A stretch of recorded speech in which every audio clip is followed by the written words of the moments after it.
How to change whether notifications show up on the lock screen or they don't show on the lock screen. This is for a Tecno Spark phone with Android software and HiOS. To change the lock screen notification settings, you can always use a quick access with a full swipe down like this here and tap on the settings icon right there. Once you are in this section here, you can now go down to the part that says Notification Center.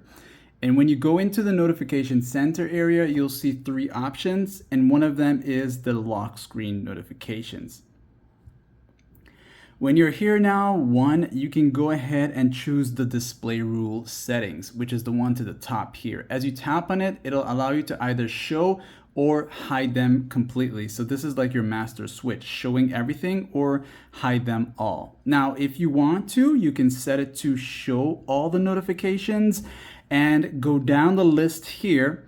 And as you turn off these, you're basically telling your phone that the ones that are off will not show notifications and the ones that are on will show notifications on the lock screen. So for example, I don't want calendar to show me notifications on the lock screen. And this is just for notifications on the lock screen. So I'll turn this one off.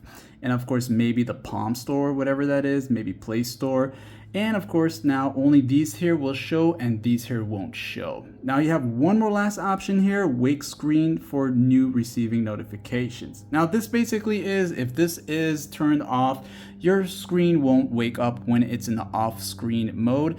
It won't wake up if it's turned off. But if you want your phone screen to wake up every time you receive a new notification, you can turn it on. And then of course, it'll have the option to allow which apps you want to do that. So you can go down the list of apps that will allow you to do that. And of course, you also have the automatic one or the manual setup there for you. And that's pretty much it for this guide here. You can turn this off if you don't like it once again, and then go back to the lock screen notification settings and make changes to what you need to do. And that's that. Like and sub.